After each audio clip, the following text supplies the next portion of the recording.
Says hindi kasama. Go ahead, please. Yes, Your Honor. Yes, I am Mina Jose, and I am appearing before this committee in my capacity, in my personal capacity, and as a representative of WJ Construction. I came before this committee with humility and respect to share the truth. First of all, I thank the committee through the leadership of our chairperson, Honorable Senator Panfilo Lacson, for giving me this opportunity to explain my side. Today, I wish to clear not only my name, but also the name of WJ Construction and those personalities who have been unfairly dragged in this controversy. I wish to clearly state first that to the best of my knowledge, Beng Ramos is not and have never been a staff of Senator Jinggoy Estrada or any senator or congressman. I have known her only as a staff of the Blue Ribbon Committee, particularly the Broom.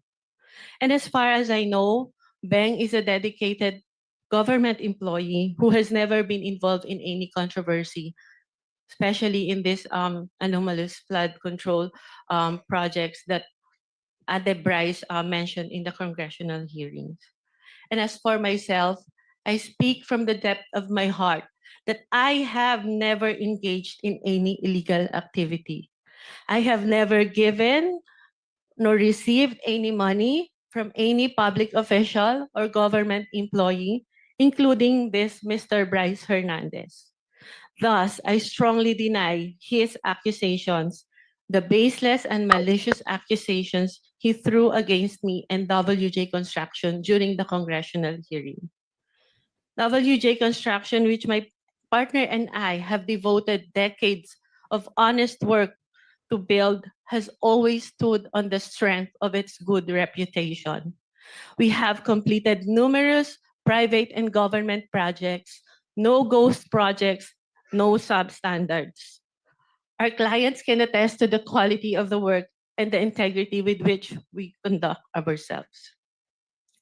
Everything I know and all that I can share in this hearing, to the best of my knowledge, have been fully narrated in the affidavit that I have submitted to the committee.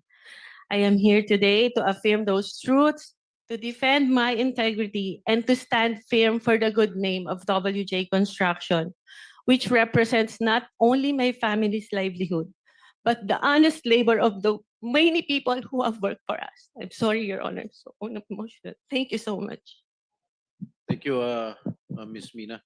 Uh, itong affidavit dated September 17, ito ba yung malaya mong ginawa at walang nagpuwersa o nananakot sa'yo para gawin ito?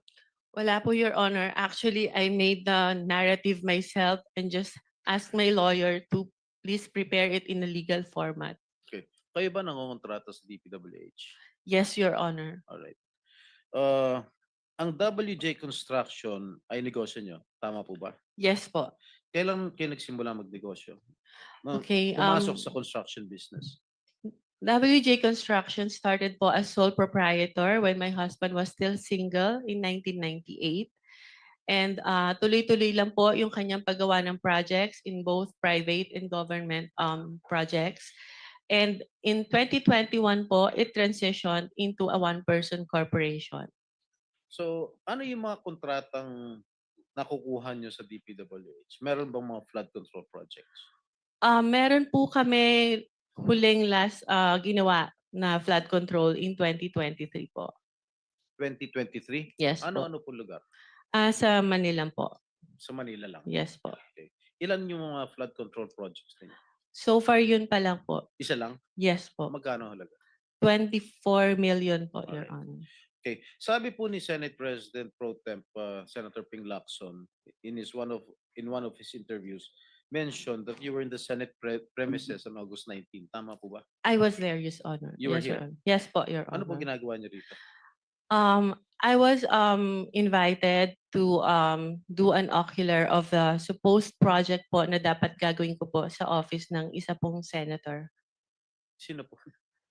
Uh, Pwede ba malaman kung Your Honor, if I may, it was already stated in the affidavit po that alright. I have submitted. And with due respect, sana po Not to name na lang po No, the no, no. good senator because he's not really involved naman po in Yes, I any of know. this. I know that Senator. I vouch for his credibility and Opo. integrity also. So, yung ba ang unang pagkakataon mo na pumunta kay rito Senator? Nagpupunta na po ako dito in the past, Your Honor. In the past, Opo. anong ginagawa niya in the past dito? Matagal na po yon nung senator pa po yung ninong ko, si Joker Arroyo. Kasi po bumibisita po ako sa kanya and yung mga kaibigan ko po sa Broome. So, sino-sino yung mga pinupunta Senator niyo? Jinggoy, in fairness to all the senators, not only those present here, I would suggest that Ms. Jose or Mrs. Jose should identify kung kaninong office siya nagpunta. Okay, Senator Erwin Tulfo po. Ano po naging sadya niyo sa office niya? Meron po kasing problem yung terrace ni Senator Erwin na binabaha po siya lalo po pag umuulan. So ako po yung na-refer na contractor nung staff niya na kung pwede po tingnan namin gawa ng solusyon and mag-suggest po kami sa kanya. Yes, Mr. With Chair. the permission of Senator Estrada, With the permission of his name Senator. has been mentioned. I think we owe it to him. No? Mr. Chair, the only time that I learned of the Double J construction was through a staff of mine na recommended me this group to fix my veranda on the 5th floor, Mr. Chair. But when upon learning her name was mentioned by Engineer Bryce, we immediately requested to cancel all contracts with WJ, where I specifically ordered to terminate our office refurbishment project with WJ. And also, that was on September 9, Mr. Chair. And then on September 11, I issued another memo asking for an incident report to all concerned employees, specifically the friend of the Double J Construction, Mina Jose. And on September 18th, I passed an internal policy for gate pass and visitors pass requests na wala po muna kami tatanggapin ng mga bisita because of that. Mr. Chair, this representation is willing to submit all the documents. The memo stated dated September 9, memo September 11, memo on September 18, and of course the drawing submitted by Ms. Mina Jose for the refurbishment of my veranda on the 5th floor. Also, some contracts we're willing to submit for in this committee, Mr. Chair. Thank you. Mrs. Jose, meron pong sinabit sa aming opisina yung Director General, CCTV footage. So gusto ko lang malaman din para sa kaalaman ng lahat. Bukod sa opisina ni Senator Erwin Tulfo, saan po pa kayo nagpunta? Meron pa po akong pinuntahang office. At sabi ko nga po, may mga kaibigan po ako sa Broome na tinext ko na papunta ako ng Senate and I want to see them. Can we flash on the screen yung footage, yung CCTV? Yan na yung footage. Paktay kayo. Linawin mo yung broom. Ano yung broom? It's the Blue Ribbon Oversight Yes, Office hindi alam- Management, hindi alam Your ng Honor. public. Masusundan na lang natin ito, no? Ano, sa third floor na ba ito? Doon muna sa ground floor. August 19. August 19, correct. Sige po, habang tinitingnan nyo, kayo na yung magkwento kung ano yung flow ng events nung kayo dumalaw dito. Anong Okay, oras? so from saan the kayo lobby po, nagsabi po ako na I have a permit to enter the Senate and then tinanong po yung pangalan ko, hinanap po nila sa computer and then nung na-confirm po nila, sabi nila umakyat ka na sa second floor, dun ka mag-register. So pag akyat po, nakikita nyo po, meron pong separate na bag and body scanner where yung mga guests po dapat mag-pass through muna doon. After po noon, pupunta po sa logbook area, ilalag nyo po yung pangalan nyo, yung phone number nyo, taga saan kayo, and kung saang office kayo pupunta. And hitingnan po kami ng ID to verify kung kami po talaga yung nasa list. And that's what I did, Your Honors. Ito po, Yan na yung pumunta kayo sa Broome, di ba? Yes Sige, po. sige, tuloy niyo lang. Yeah, so dahil nga po nakita ko na yung elevator is cramped and dalawa lang po yung para sa mga senators, isa lang po yung sa guests, and natatakot ako na pumasok sa cramped elevator because I don't have my mask, I took the stairs po. And dumaan po ako kay Beng.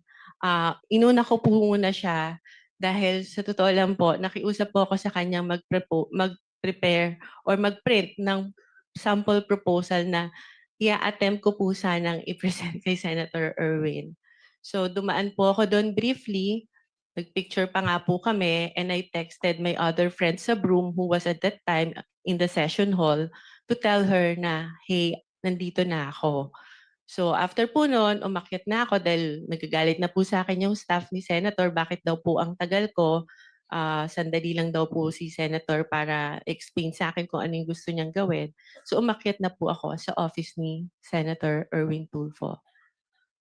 Mr. Chair, may I also add that we'll be submitting a screenshot of the text message between my staff and Miss Mina Jose.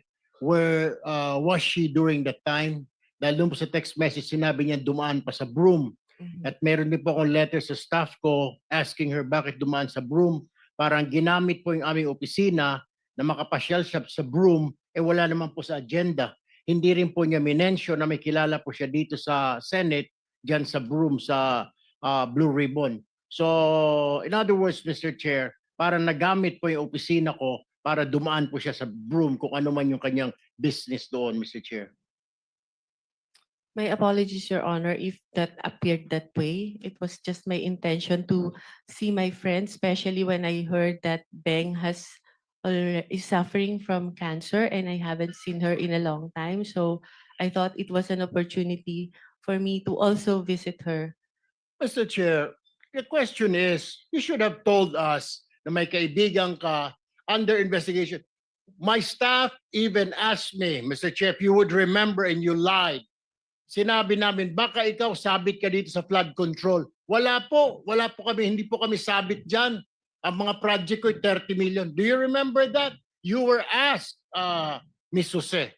Yes, Your Honor, because I am of honest belief na wala po talaga kami. You were not, bakit nababanggit ang pangalan mo dito ngayon? Meron ka palang kinalaman dyan sa mga proyekto sa Bulacan na yan. Why didn't you tell us straight up? And had you told us na meron kang sabit sa mga project sa Bulacan, we wouldn't have let you step in the Senate, Ms. Jose.